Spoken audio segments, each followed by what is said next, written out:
pitch from Acevedo. A drive deep to right field. Down the line. The Mariners win this game 2-1. The dream lives. They're going to the playoffs. The drought is over. Cal Raleigh. Wow. The Seattle Mariners are headed back to the postseason after 21 long and painful years. They earned every bit of it, and those fans in Seattle definitely deserve it for sure. But in today's video, I'll talk about how the 2022 Mariners returned to the postseason after these 21 years of a drought that's the longest of any sports team in North American history from making the playoffs. If you're new around here, please consider dropping a like and subscribing, as we have new videos coming out almost every week. Hope you guys enjoy and subscribe. First, let's start off with the starting rotation. This rotation is one of the best in all of baseball, and it's one of the best aspects of the entire M's team. It's led by trade deadline acquisition Luis Castillo. The M's paid a high price for Castillo, trading away 3 of their top 5 prospects to the Reds in return for him, including Noelvi Marte. So far, Castillo has been solid with the M's, posting an ERA of 3.17 and a WHIP of 1.10, and he's been a solid pitcher in Cincinnati so far for the past couple years, and did pitch in one game of the playoffs for the Reds a couple seasons ago. Recently, the team locked him up to a 5-year, $108 million extension, meaning he'll be a Mariner and be in Seattle for a couple years to come. Next up in the rotation, we have reigning AL Cy Young winner, who the Mariners signed to a 5-year, $115 million deal in the offseason, Robbie Ray. Robbie Ray had a really fantastic season with the Toronto Blue Jays last year, winning the Cy Young, like I mentioned, after a couple rough seasons, but also an All-Star appearance in 2017. A couple months into the 2022 season, Ray was struggling for his standards. His ERA on June 6th was 4.97, a number that is way too high for your ace, or if not one of your best 2 pitchers. Since that date of June 7th, Ray has pitched to a 2.72 ERA and a 3.49 FIP, bringing his total season ERA down to a respectable 3.58 from that 4.97 number. Filling out the trio of the rotation, you got second-year stud Logan Gilbert. Gilbert is having a great season so far, pitching to a 3.20 ERA and a 1.18 WHIP in 32 starts so far. He makes a very strong trio with Ray and Castillo that will be tough to beat in a wildcard series regardless of what team you're playing. Together, that trio is combined for a 3.36 ERA this season in a Mariners jersey and over 400 innings pitched. So, that trio, when you're going up against them in a wildcard series, will be tough to beat. And even in a 7-game series, when I tell you about who their 4 and 5 pitchers are. Finishing up the rotation, we have rookie George Kirby and Seattle mainstay Marco Gonzalez.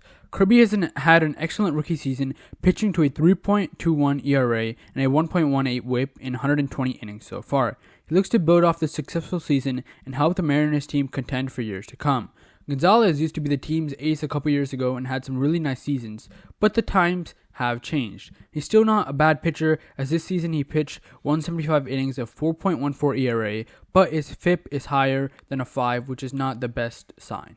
Another pitcher we could see make some starts is rookie Matt Brash, who is also a top prospect of the Mariners, but I'll discuss him more when we get to the bullpen.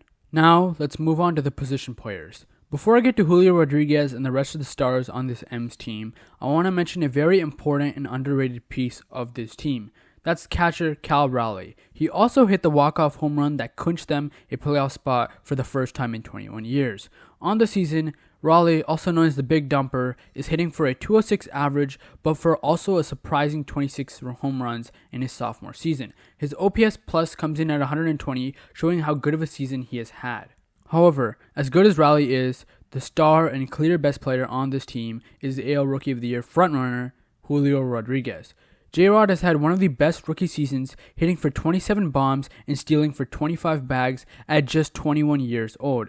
He looks to be a franchise cornerstone of this M's team for years to come, and he has shown his great potential and all his skill set on the field. Unfortunately for J-Rod and the team, he was placed on the 10-day IL just a while back, but looks to return in the next coming days as the M's finish off the regular season, aiming for the best wildcard position and carrying off J-Rod's success. Next at first base, you got All-Star Ty France. He's had a great breakout year with the WRC plus of 120 to go along with 20 bombs. France had a great first half, but has had a dip in production in the second half of the year. Hopefully he gets hot, as they need him to perform well in the playoffs. At second base, we got Adam Frazier. No offense, but Frazier is probably the worst hitter in the starting lineup and will slide in at the number 9 spot. Just a year removed from an all-star season, however, the Mariners can hope that he will get more hits, as you all know he doesn't have too much pop in the bat. Also playing some second base off the bench, they have Sam Haggerty. Haggerty has been solid in his bench role, hitting for 110 WRC+, so you could see him make some starts down the line and in that wild card series. At shortstop, you got JP Crawford.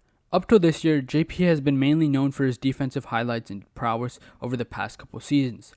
This season, however, JP has been a bit above average on the offensive side of the ball, hitting for a 246 average and a WRC plus of 104, and he looks to get that number even higher in the playoffs, as if he turns around, that would be really good. We know he doesn't have too much pop in his bat, but he can provide some good offense for this team. At third base, we got a hitter who's having a bounce-back year in Eugenio Suarez. Just 3 to 4 years ago in Cincinnati, Suarez was mashing baseballs for the Reds, but after a few underwhelming seasons, he has found his stroke again in Seattle, mashing 31 bombs with a 135 WRC plus this season. In left field, also a former Red, they have Jesse Winker. Winker can also DH at times, but in his first full season as a Mariner, he's having a down season for his standards. He's only hit 13 home runs across 130 games and WRC plus of 107.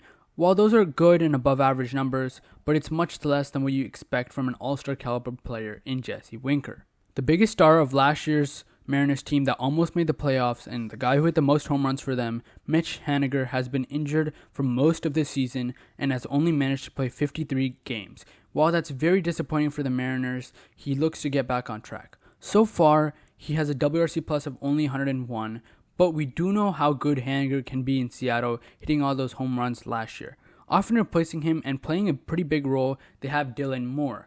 Moore has been really solid this season, hitting for a 123 WRC plus, and is also a pretty big threat on the base paths with 21 stolen bases so far this season, which comes second on the team to obviously Julio Rodriguez. And rounding off the lineup, we got the DH Carlos Santana. Santana is nowhere as good as his prime days in Cleveland, but has certainly bounced back a bit after a couple ugly seasons in Kansas City. He still has that occasional power and pop in his bat, hitting for 19 home runs so far this season, but in order to provide at a good level in the playoffs, Santana has to hit for more average and more clutch bombs than we've used to seeing him hit the past couple seasons. Off the bench, you've got catcher Luis Torres, who's been good as of late, utility man Dylan Moore, Sam Haggerty, like I mentioned, and former top prospect outfielders in Jared Kelenic and Kyle Lewis, who have not had the best seasons this year. Now we head to the bullpen. As I already mentioned, their starting pitching is really good, and their bullpen is just like that. Pitching is one of their strong suits, and their bullpen is filled with their best pitchers in Eric Swanson and flamethrower Andres Munoz. Munoz is one of the hardest throwers in all of the MLB and has a 2.53 ERA to show for it this season. Their six-man group of Andres Munoz, Matt Brash, Eric Swanson, Diego Castillo, Paul Sewald, and Penn Murphy have combined for a 2.75 ERA in over 300 innings this season, making the group of six one of the best in baseball and a group that the Mariners can rely on night in and night out in the postseason. That's pretty much it for this video. It's a quick rundown on all the key contributors on this Mariners team, and why they're one of the best teams in baseball is because of their great rotation and great bullpen, filled with some good timely hitting and some good hitters on that team and some good success on the base paths. I mean, Seattle can be a really, really dangerous team if it comes to quick 3-game series. Like, if they're going up against Toronto, I think that'll be a very good matchup regardless of where they play, that's in Seattle or in Toronto. So that's going to be a tough matchup for both teams, because Toronto's a great offensive team and Seattle's a great pitching team. So we'll see who wins depending on who they play. And yeah, the Mariners have what it takes to make a good run to the postseason. But best of all, they've broke their playoff drought and made it for the first time in 21 years. And with as good as their farm system is, and as good as their team is and their ages, I think they're going to be here to stay, and they're going to be one of the best teams in the MLB for years to come. Hope you guys enjoyed. Thank you for watching. I think the Mariners are going to be good. Will they win the World Series? You let me know down in the comments below. Hope you enjoyed. Julio Rodriguez is a stud, and bye.